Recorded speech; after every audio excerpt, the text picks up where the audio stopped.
Bonsoir à tous, bienvenue sur le plateau Equinox Soir, votre décryptage quotidien de l'actualité de lundi à vendredi, 19h-21h, 18h-20h, Greenwich Mean Time.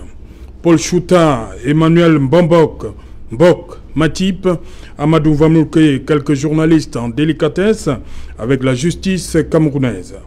Pour deux d'entre eux, l'incarcération prolongée dont ils font l'objet aujourd'hui est la conséquence des plaintes déposées contre eux pour diffamation et diffusion de fausses nouvelles.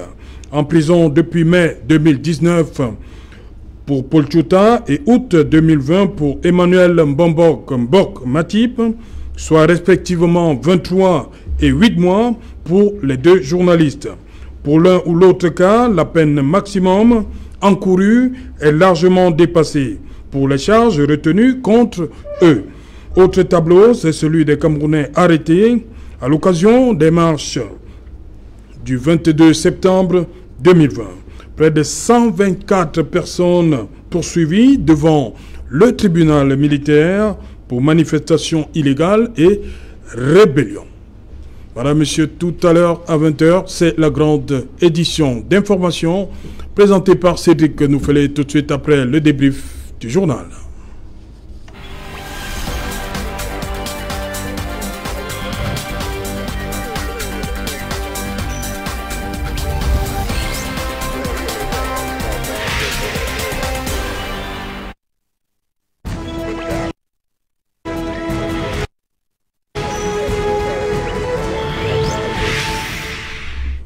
Détention préventive, abus ou respect de la loi, les cas Paul Chouta et les militants du mouvement pour la renaissance du Cameroun. C'est en débat ce soir. Paul Chouta et bien évidemment Mbok Matip, Emmanuel. Pour en parler, nous avons invité en plateau ce soir Martin Zan. Bonsoir Martin. Bonsoir Serge Alonto. Bonsoir à tous les téléspectateurs de la grande chaîne Equinox TV. Bonsoir à tout le peuple camerounais et particulièrement bonsoir à la population de Ngouanté dans l'arrondissement d'Onkolmatet. Voilà, Martin Zan, je rappelle, vous êtes juriste et militant du mouvement du Rassemblement démocratique du peuple camerounais. Affirmatif. Voilà. Je dis bien militant. Militant. Et pas autre chose. Bonsoir, barista Corentin Dougué. Bonsoir, Serge Alain. Bonsoir aux milliers de téléspectateurs de Equinox Télévision. C'est toujours un plaisir de vous retrouver dans le cadre de cette messe quotidienne qui consiste à éclairer les Camerounais sur le fonctionnement bancal de la justice camerounaise. À côté de vous, barista Tamfou Richa, you're welcome. Good evening. Good evening, Serge Alain. Good evening to my co-panelists. Good evening to all the militants of the Cameroon Renaissance Movement who are presently in detention, precisely Alain Fougué, Bibou Nissak and others. Good evening to all those detained Anglophones who are victims of circumstances of the Anglophone crisis. Barista, vous confirmez qu'ils sont 124 personnes poursuivies par rapport aux manifestations du 22 septembre 2020, 124? Yes, exactly. We have 100. 6 mois, 7 mois après. Yes, 100. L'attentisme, c'est le retard, un retard éternel qui devient le principe. Donc j'attends que mon voisin et ami nous explique comment ils font. Ok, on va d'abord écouter Barista Ndongé, cette situation, Paul Chouta, Emmanuel Mbok Matip, pour des faits qui méritent, entre guillemets, lesquels devaient être condamnés à 6 mois. Il se retrouve, Mbok, ça fait 8 mois, et Paul Chouta, 23 mois déjà. Comment vous expliquez ça? C'est une situation qui, ma foi, dépasse l'entendement du juriste que je suis. Parce que, voyez-vous, dans une société démocratique, le fait de garder un citoyen dans l'incertitude, dans l'angoisse, dans l'ignorance de ce qui adviendra de son sort, dans la peine qu'il peut avoir de façon professionnelle ou dans la société, ne peut relever que de la dictature. On devrait juger ces citoyens dans des délais raisonnables. Mais la justice camerounaise, comme je le disais tantôt, est devenue bancarte au point où elle a besoin de béquilles. Le temps nécessaire pour juger un citoyen, la célérité même que la justice demande pour juger le citoyen est bafouée. Nous ne pouvons que décrier cette situation de Paul Touta, qui a des démêlés avec une dame qui, au lieu de s'exprimer devant la justice, prend plutôt de la peine d'aller dans les chaînes de télévision, expliquer des questions de droit qui dépassent même l'entendement des hommes de médias. C'est des situations vraiment à décrier. Merci. Voilà, Barista, votre appréciation par rapport à ces deux cas, ces deux journalistes. Well, it will not be an overstatement to say that Cameroon is not a state of law, because in a state of law, you respect the rule of law. It's beyond understanding that somebody can be in custody, that's a pre-trial detention, for more than the period that the criminal procedure code provides. When you look at sections 218 of the criminal procedure code and subsequent sections, once you commit what is called a felony, you have a felony or a misdemeanor, you can be detained for 6 months. That is the period which is reserved for preventive detention. When it can be renewed, if it is a felony, it can be renewed for 12 months. If it is a misdemeanor, 6 months. Meaning that when you do the summary, no matter the circumstance, if you have committed the highest of the offense, which is like the felony, a crime, you have 18 months detention that is being provided by the criminal procedure code. But when you have people who stay in prison 23 months without being judged, that is not a state of law. That is a state of jungle. That's a barbaric state. So it is beyond any understanding that you cannot arrest people, you keep them, and they die because you keeping them, you are indirectly killing them.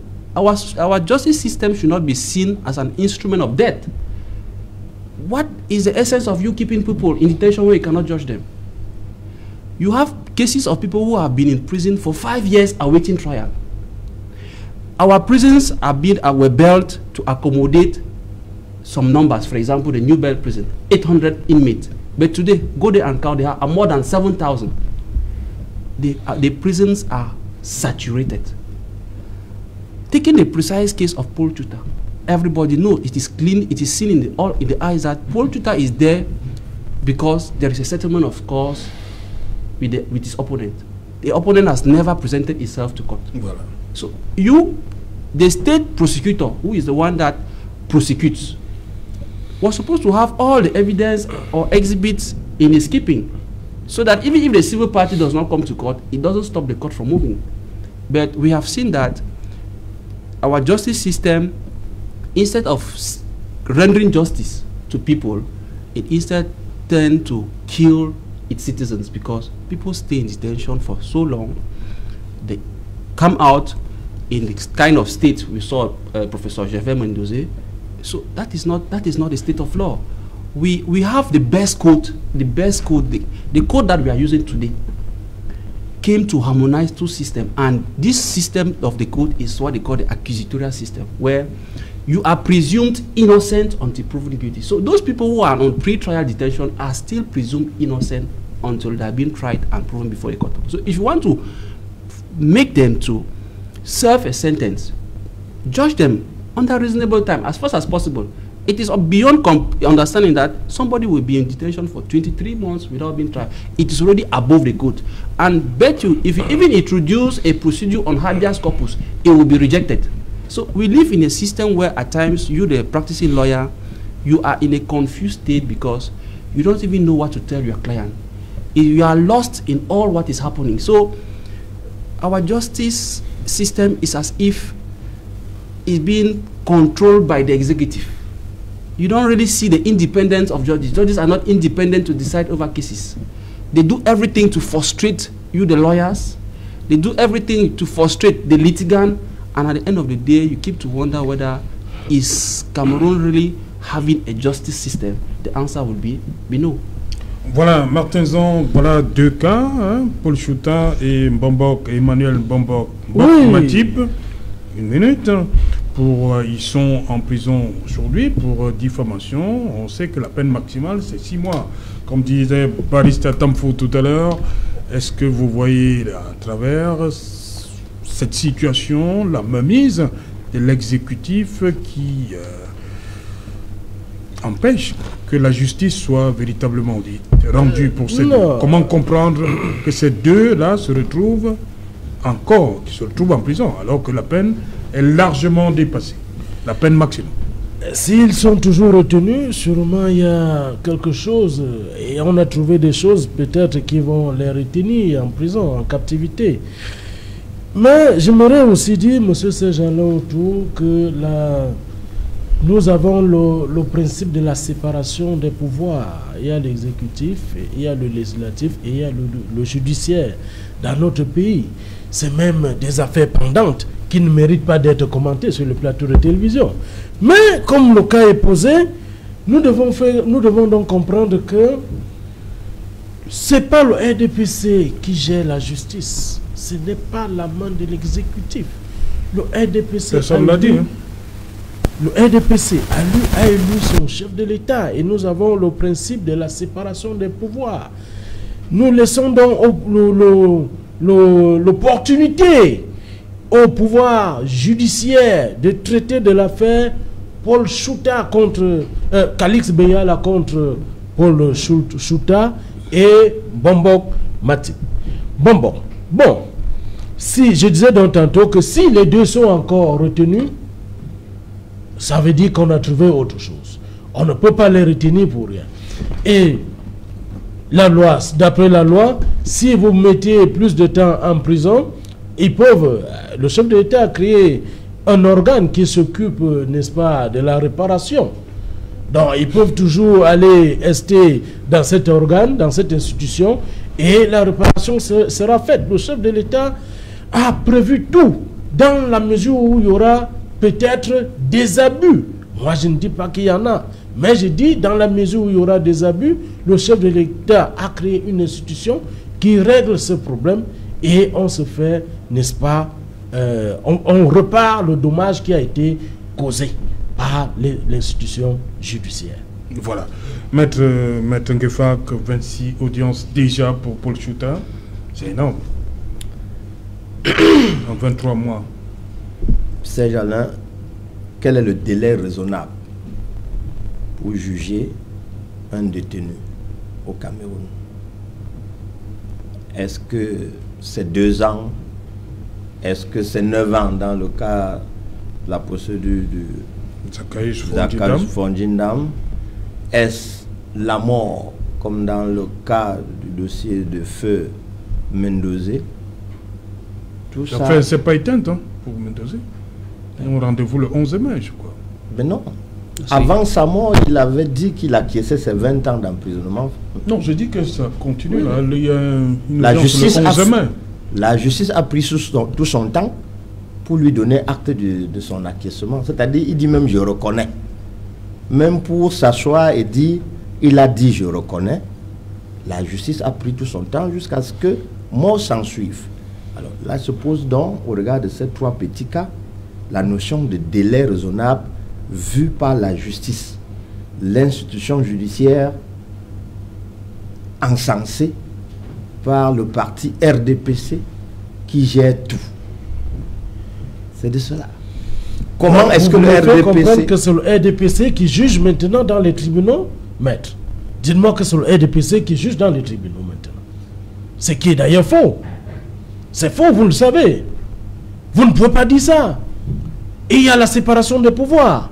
Si on parle du RDPC, c'est dans le cadre législatif. C'est dans le cadre de l'exécution et du pouvoir exécutif. Merci Martin. Permettez je peux comprendre que, en plus de la position de militant que vous êtes uniquement, vous voulez aussi porter le chapeau de communicant. Je tolère. Mais dans le cadre de votre simple titre, lorsque vous prenez tout votre temps, moi je vous respecte. J'ai d'abord été président de la sous-section au JRDPC. J'ai été responsable dans le RDPC. Vous voulez défier les communicants? Je suis militant. Ok. Bon, je peux. Allez-y, maître. Je disais tantôt que vous avez les cas Paul Chouta, Mbobok et Gamatip.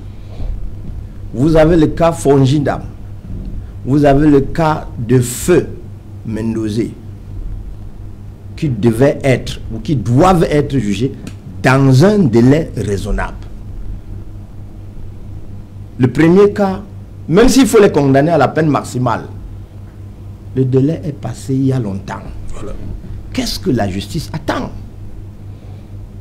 Le deuxième cas, celui du défunt, il a dit j'accepte mes 20 ans.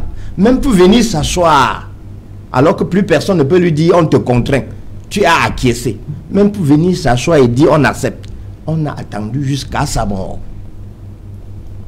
Le troisième cas, celui de Fonjinda, la loi dit c'est 9 mois la Cour suprême doit trancher. Dans quelques jours, on sera à 9 ans d'attente. Alors, je dis une chose. Le RDPC qui a ravagé tout, 71%, qui a nommé tous ses militants partout, y compris à la justice, vous ne mentirez pas. Alors, qu'est-ce que le RDPC nous enseigne dans la notion de délai raisonnable? Qu'est-ce que le bas peuple, qui ne parvient pas à voir clair, mieux que le RDPC, peut comprendre dans la définition de la petite phrase délai raisonnable pour juger un simple Camerounais qui est présumé innocent? C'est toute la question. Je n'ai pas dit que la justice est RDPC, non. C'est les hommes qui gèrent la justice, qui sont du RDPC, qui incarnent une certaine logique. Est-ce qu'ils sont dans les rancunes, dans les règlements de compte, ou bien ils veulent appliquer la loi? Voilà que nous allons nous poser quelque chose d'intéressant. Merci. Si vous me suivez, c'est bon. Si vous utilisez donc la justice pour régler les comptes des individus dans le RDPC, nous disons non. Force doit demeurer aux institutions, force doit demeurer à la loi.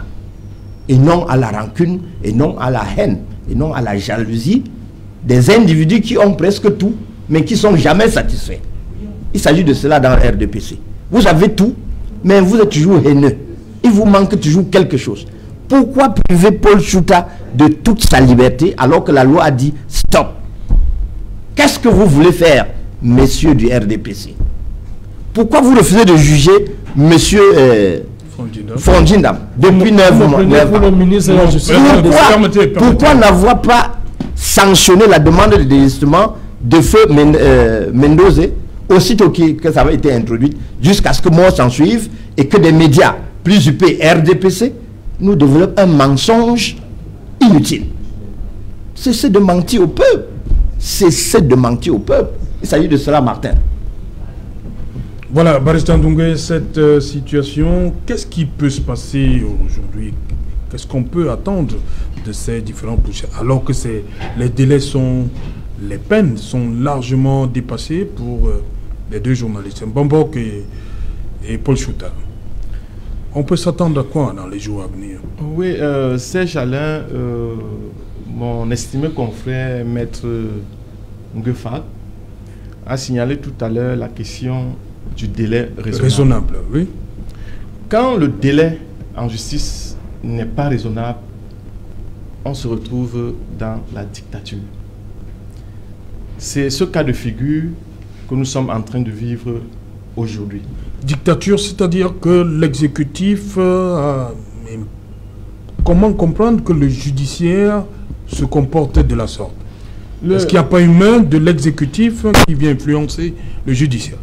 Voyez-vous, la justice camerounaise est devenue un fourre-tout où les gens l'utilisent pour régler des comptes. En fait, Paul Chouta est en train de subir la foudre de ses bourreaux.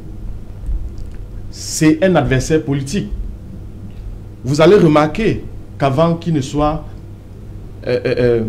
mis en détention, il avait des interventions assez intéressantes dans des médias, ce qui gênait énormément le pouvoir en place. Et si, avec la justice, on peut mettre de côté un tel adversaire, ça ne peut que faire le bien du pouvoir en place. C'est de ça qu'il s'agit. Nous sommes dans une société où l'exécutif s'immisce dans le judiciaire afin de conserver le pouvoir.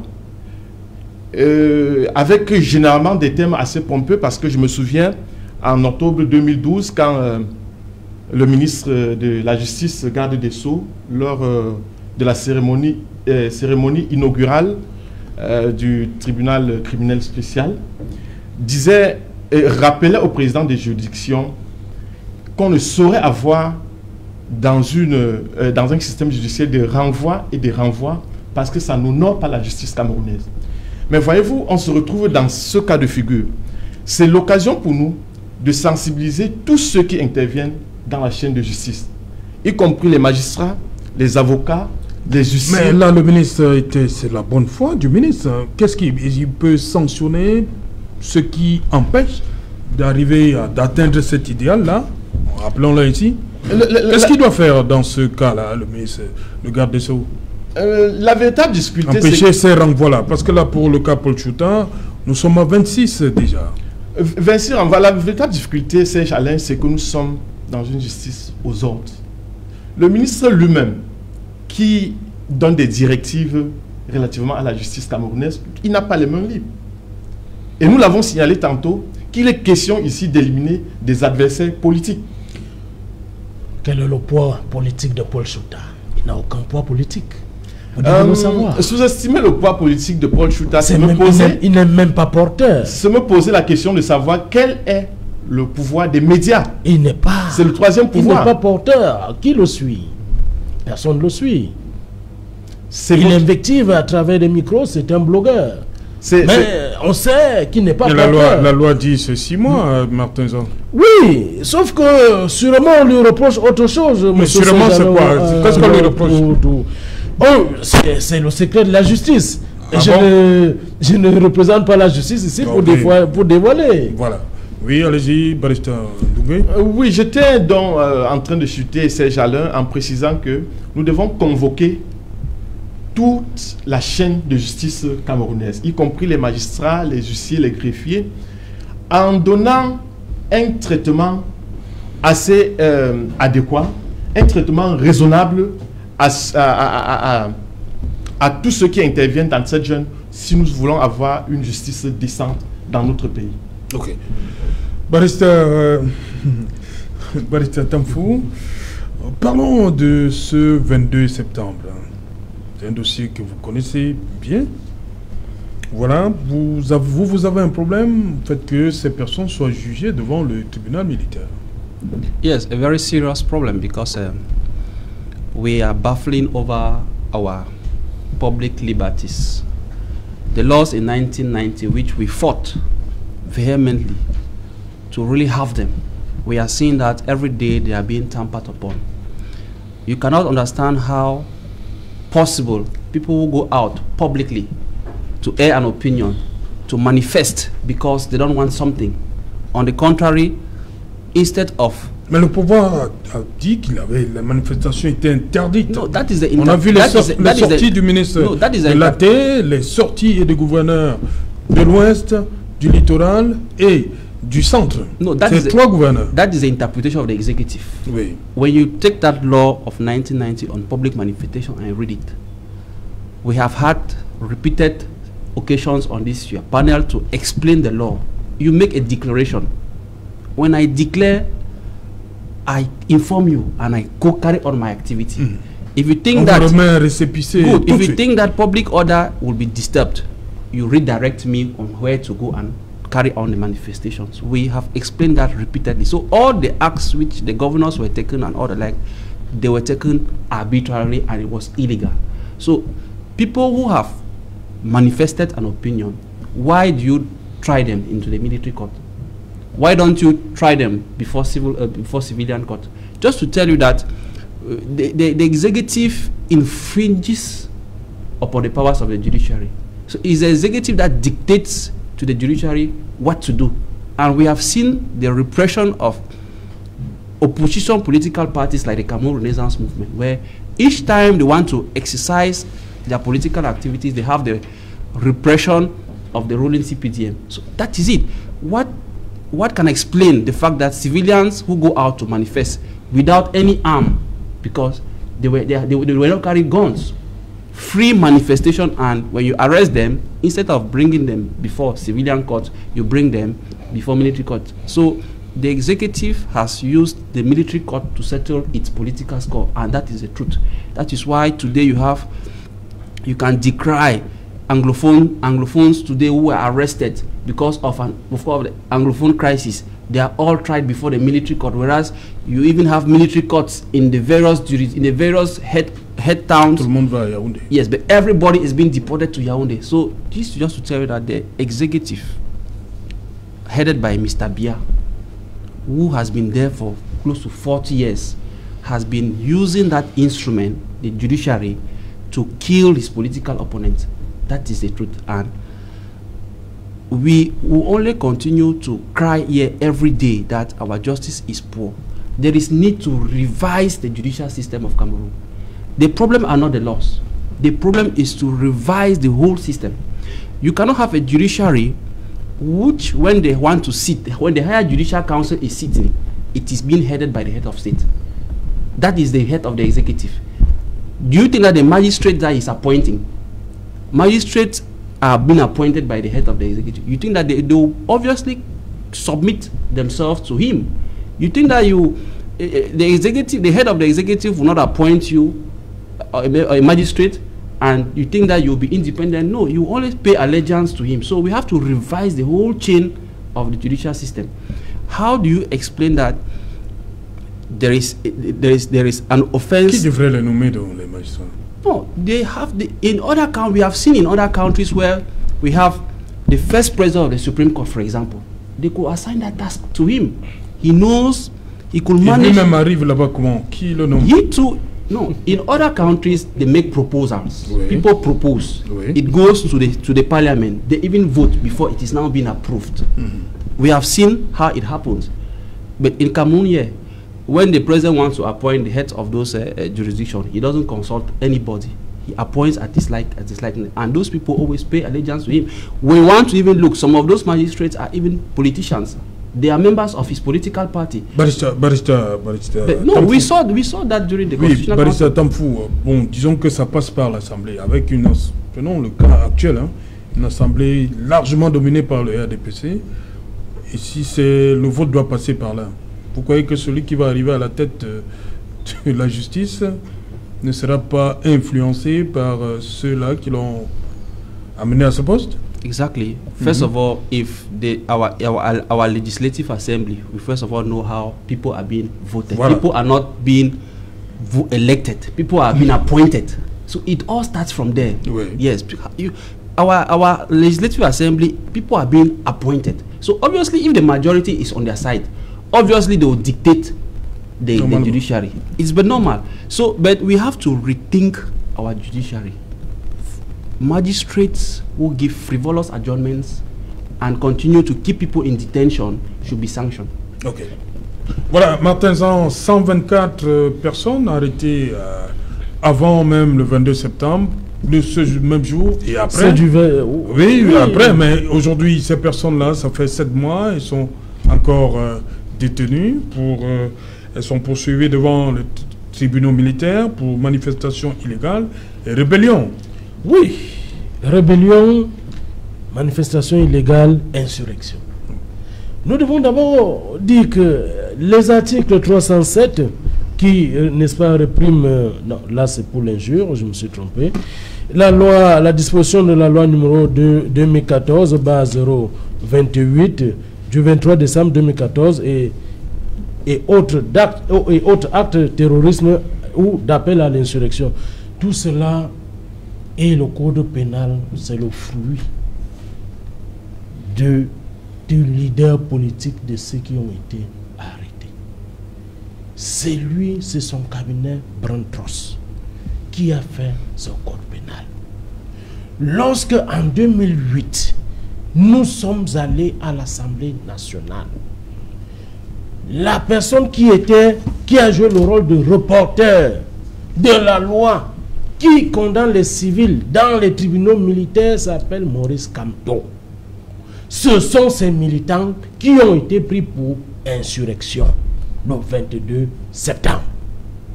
Aujourd'hui, quand il faisait cette loi, c'était contre d'autres partis politiques parce qu'il était dans le RDPC. Maintenant qu'il est dessus, il veut, n'est-ce pas, au lieu de faire la politique, il se lance dans la rue. Et cette loi, il a oublié que c'est lui qui avait fait, c'est sa science. Cette loi attrape ses propres militants. Qu'est-ce que vous voulez nous dire encore aujourd'hui? C'est Maurice Kamto qui écrase Maurice Kamto. C'est de ça qu'il est question. Et c'est de ça qu'il s'agit. C'est la loi de 2008. Et le code pénal avec la loi de 2016. Barre 007 du 12 juillet 2016. C'est la science de Maurice Kamto, président du MSI. Ce sont ses militants. Donc vous comprenez qu'ils nous disent qu'ils soient devant les tribunaux militaires. C'est lui qui a amené les civils au tribunal militaire. Il était rapporteur de cette loi à l'Assemblée nationale en 2008. C'est sa loi? C'est lui qui a fait ce travail. Maintenant, ça l'attrape. C'est de ça qu'il est question. Il a fait la loi pour les autres. Et maintenant, la loi attrape ses propres militants. C'est de ça qu'il est question. Moi, je vais répondre matin, vraiment. Si c'est pour qu'on parle d'un débat politique. Moi, je vous parle des faits. Moi, je parle pas. Non, monsieur Zang, suivez aussi. Vous avez parlé d'abord. Je vous rattrape d'abord pour vous dire que je vous suis. Maurice Kamto n'a jamais été militant du RDPC. Ah bon? Il dit n'a jamais. Ah bon? Et si vous avez la preuve, je vous mets à défi. Moi, je vous mets. Deux, lorsque vous dites que c'est Maurice Kamto qui a rédigé ce code-là, ça veut dire que, suivez, ça veut dire que vous vous moquez de l'intelligence des Camerounais. Les lois ne sont pas rédigées par des individus.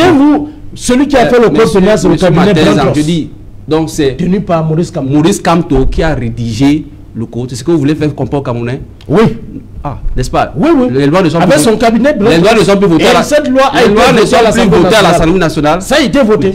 La loi a été votée. Très bien. Donc, mais la science, c'est la science du professeur Maurice Kamto. Monsieur Matenza, je vous dis que c'est pas lui qui représente le pouvoir législatif. Ah bon? Si ça a même été rédigé par lui, je pense qu'il y a une assemblée qui a soit sanctionné. Et c'est votre président de la République, le RDPC, qui a promulgué. L'Assemblée avait déjà promulgué. Les représentants du peuple avaient déjà promulgué. Ça veut dire que celui qui a la dernière signature appartenait au président du RDPC. Avait déjà donné quitus au chef de l'État de promulguer. Ça veut dire que c'est votre loi. Si c'est la loi, c'est la science. Bon, et ça n'a aucun raisonnement. La trappe, Monsieur Martin, ça n'a aucun raisonnement que des gens qui sortent manifester pacifiquement. On vous a demandé, on a dit qu'il n'y a pas de manifestation pacifique, il n'y a pas lieu à l'être traduite devant le tribunal militaire. C'est la loi de 2008. Ça, où Maurice Kamto lui-même était rapporteur. Des gens qui ont manifesté avec de mains blanches n'ont pas le droit à aller se faire juger devant le tribunal militaire. Monsieur, moi je vous ai dit. Il faut lire ce texte pour comprendre bien les infractions pour lesquelles ceux qui ont manifesté pacifiquement le 22 septembre ne devaient pas se retrouver, même s'ils ont commis une infraction, ils n'allaient pas se retrouver devant le tribunal militaire. Rien n'était autorisé.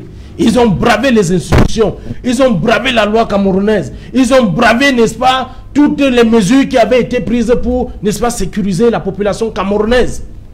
Pour se livrer, Martin, vous comprenez que mettre la politique dans la rue. Vous comprenez que certains aient été libérés jusqu'ici? Sûrement, on leur reprocherait, M. Serge-Alain autour. Ils ont été pris, sûrement dans la bande comme ça, là, dans la NAS. Voilà, c'est le terme que la justice utilise, la NAS. Et voilà, on a compris qu'ils n'étaient pas concernés par des mouvements. Dans les 124, ils ont été qui sont aujourd'hui encore qui sont aujourd'hui incarcérés, c'est parce qu'ils ont oui, la justice leur reproche quelque chose.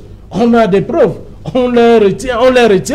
Si on les retient, c'est parce que il y a non seulement des aveux des gens qui qui, n'est-ce pas, ont passé des aveux. Et il y a aussi d'autres, certains, il y a des preuves contre d'autres. C'est pourquoi ils sont retenus. La justice camerounaise ne peut pas, n'est-ce pas, retenir ses citoyens, ses propres citoyens, alors qu'on ne leur reproche rien. Ok, donc vous dites qu'on reproche certaines choses à Paul Chouta que nous autres on ne connaît pas. Effectivement, nous attendons le déroulement de l'affaire. Et les 124, il y a des choses qu'on leur reproche. Effectivement, il y a des choses qu'on leur reproche et on finira par être au courant. Vous savez, le grand remède, c'est le temps. Le temps finira par nous donner, n'est-ce pas, raison sur ce le temps, vous voyez le temps pour... On finira par avoir des motifs qui sont, n'est-ce pas, reprochés à Maître ces Ngeffa.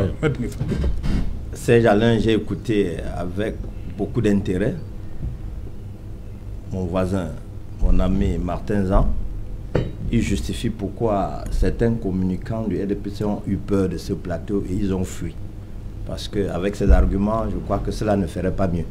Serge Alain, je pense plutôt que, en sus de cette querelle politique que Martin Zan entretient avec son vis-à-vis du MRC, nous devons plutôt lire, je vais paraphraser quelqu'un, lire la manufacture de la peur dans le monde judiciaire au Cameroun. Le pouvoir RDPC, qui est incapable de rendre compte de sa gouvernance sur le plan judiciaire, cultive à tous les niveaux la peur du point de vue judiciaire. Voyez-vous, elle dit aux journalistes, si vous tentez d'expliquer ce qui est, je vous applique la jurisprudence Chouta Mbobok. Elle dit aux partis politiques qui veulent sortir de la mauvaise gouvernance, si vous tentez d'imiter le cas du MRC, je vous applique la jurisprudence Béas et autres. Elle dit aux gestionnaires, si vous tentez de vouloir me défier, je peux vous réserver le sort du professeur Mendozé. Vous avez les correspondances? Je peux vous situer dans la logique, c'est une jurisprudence. Est-ce que vous pouvez donner celui qui donne le donneur d'ordre? Celui qui dit, voilà, allez, si vous faites ceci, si vous faites cela, vous pouvez me donner le donneur? Permettez, c'est le temps de parole de Maître. D'accord. Ça me donne le temps de me désaltérer un peu. Je poursuivais en disant que cette manufacture de la peur que le pouvoir utilise pour masquer la mauvaise gouvernance sur le plan judiciaire au Cameroun s'exprime à travers ces 4 cas de jurisprudence qui sont constitués, qui crèvent les yeux. Voilà l'expression de la peur. C'est-à-dire, ne parlez pas de la corruption, ne parlez pas de la mauvaise gouvernance dans le milieu judiciaire.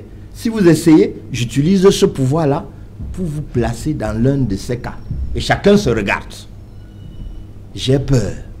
Voyez-vous, la phrase humainement qu'on pourra appliquer, c'est « Je veux voir grandir mes enfants. Je veux récupérer mon passeport. Je veux aussi voyager. » Alors, pour avoir cette liberté, il faut donc avoir peur de l'épée de Damoclès qu'est devenue la justice au Cameroun. Ce n'est plus cette affaire qu'on utilise pour réguler la société, mais c'est une manufacture de la peur. Voilà ce que la justice est devenue au Cameroun. C'est l'usine, c'est l'entreprise à l'intérieur de laquelle la seule chose que le Camerounais fait, il fabrique, vend, entretient et distribue la peur. On ne vend plus la justice dedans. On ne fabrique plus la justice dedans. Tout ça pour masquer la corruption. Tout ça pour masquer la mauvaise gouvernance. Je crois que c'est l'objectif. Je crois que c'est le thème. Ok. Barrister Ndoungé, manifestation illégale, rébellion, il risque 10 ans de prison. Oui, Serge Alain, c'est des termes assez génériques, oui, qui, ma foi, ne cadrent pas avec la réalité. Je voudrais faire mien cette déclaration de Descartes au procès de Calas, qui disait, je cite, « Mieux vaut 100 coupables en liberté qu'un innocent en prison ». J'ai suivi avec beaucoup d'attention mon frère Zan, et qui nous a déroulé la genèse du code de procédure pénale camerounais et code dont il donnait la paternité à un leader politique camerounais. J'ai nommé le professeur Maurice Kamto. Mais je voudrais rappeler ici que l'ordonnancement juridique du Cameroun, la façon par laquelle les lois sont établies au Cameroun respecte un certain canevas. Et avec la majorité obèse que le RDPC entretient à l'Assemblée nationale, toute proposition de loi ou projet de loi devrait passer à l'Assemblée comme une lettre à la poste. À partir de ce moment, on se pose donc la question de savoir si nous devons continuer à donner la paternité de ces lois, la paternité de la violation de ces lois à ce leader politique.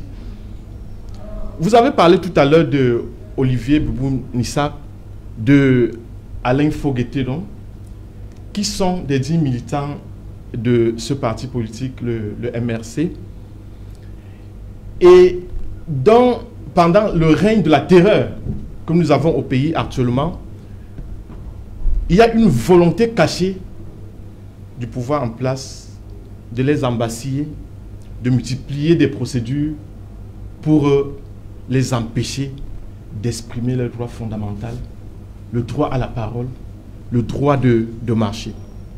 C'est un kidnapping. Et je me dis, en politique, de telles dérives ne doivent pas être consolidées.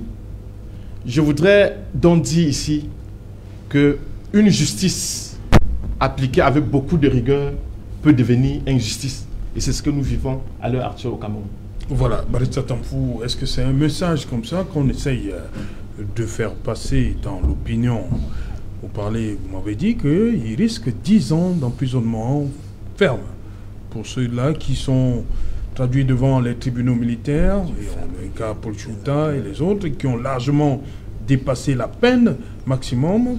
C'est un message qu'on veut faire passer yes, when you look au sein de la population? Yes, very, very true. When you look at the people that are behind bars, you understand that it's a political trial. The executive is sending a clear message that if you are opposed to me, rest assured that these are the consequences that will befall on you. Because let even say that Paul Chouta committed a crime. The law says 6 months, maximum 2 years. But he has been there for close to 23 years without being judged. So, meaning that he's already been serving a sentence.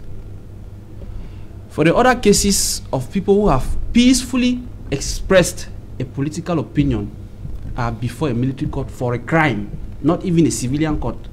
Because vous dites souvent qu'il y a des gens même qui ont été interpellés avant le 22. Good, exactly. Some people were arrested even before. Des gens qui n'ont pas été interpellés, qui ont été interpellés chez eux. Olivier Boubou-Nissak qui ne manifestait pas. Olivier Boubou-Nissak was at home. They came and took him at home. That's not even arrested because he was kidnapped, and that's how they thrown him in Konenge.